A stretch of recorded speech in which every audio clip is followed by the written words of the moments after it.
Relatório aprovado na CPI da dívida pública é contestado por 5 membros da comissão de investigação, que vão apresentar voto em separado amanhã no Ministério Público. Além de irregularidades como a cobrança de juros sobre juros e contratos que lesaram os cofres públicos, o voto alternativo propõe a realização de uma auditoria completa da dívida, como foi proposto pela Constituição de 1988. Os objetivos para os quais foi criada a CPI da dívida pública não foram observados. O primeiro item era investigar a dívida pública. Em seguida, analisar o pagamento dos juros, as amortizações, o refinanciamento da dívida, identificar os beneficiários do pagamento dos juros e das parcelas e, por fim, o impacto dessas despesas na falta de financiamento das políticas sociais. Quanto a isso, o relator descreveu apenas um período, com poucas frases, menos do que 1/3 da página referente ao impacto da dívida nas políticas sociais, o que faz com que o relatório seja muito brando. O relatório não aponta qualquer alternativa de mudança dos fundamentos da política monetária, da forma como são fixadas as taxas de juros, a relação das taxas de juros com a política cambial, essa questão da supervalorização da moeda nacional por força do ingresso de moeda estrangeira, uma grande quantidade de dólares que vem para o Brasil, porque aqui se paga hoje a maior taxa de juros do mundo.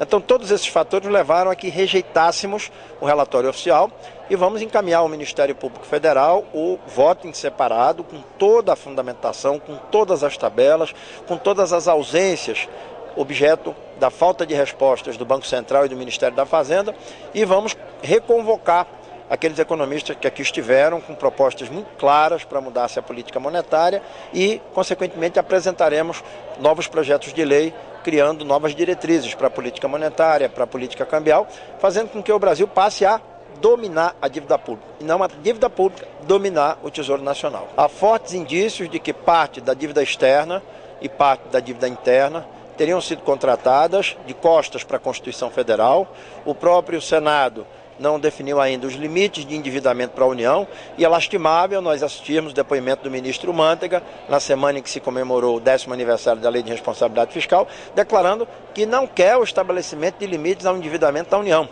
Ora, quando a União se endivida, não é a própria União que paga a dívida, é a sociedade. E todos sabemos que a maior parte da carga tributária brasileira sai do bolso dos assalariados e dos impostos sobre o consumo da maior parte das famílias. Então é uma carga tributária injusta, e quando se arrecada esse volume de recursos, a destinação, a aplicação dessas receitas é também predominantemente injusta. Por isso é que nós estamos firmes nessa posição de reestruturar a política monetária, reestruturar a política cambial, desmontar aquela arquitetura criada em 1999, onde se disse a inflação no Brasil é uma inflação de demanda, então vamos conter o consumo, vamos restringir o crédito, vamos aumentar a taxa de juros e por aí vai.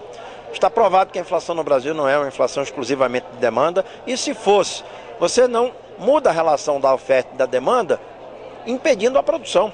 E o Brasil está jogando fora praticamente bilhões e bilhões da sua arrecadação que deveriam ser investidos no aumento do investimento produtivo, na chamada formação bruta do capital fixo, os investimentos de capital das empresas, a compra de máquinas, equipamentos, novas tecnologias, para você equilibrar a procura, a demanda e a capacidade do sistema produtivo oferecer produtos e mercadorias para evitar o aumento da inflação. Essa é uma nova arquitetura que vai ser construída com o empenho desses deputados e com a colaboração inestimável de economistas e figuras como Carlos Lessa, Paulo Passarinho, João Sixu, Márcio Postman, Leda Paulani, tantos economistas das nossas universidades que estão sendo capazes de pensar o Brasil para o futuro e não deixar o Brasil refém dos interesses financeiros desta grande corporação de interesses que se chama mercado financeiro hoje na economia brasileira. Integrantes da comissão externa criada para analisar a política antidrogas e o tratamento de usuários já estão na Europa. Em junho, os deputados vão conhecer projetos e programas desenvolvidos no Brasil em algumas capitais.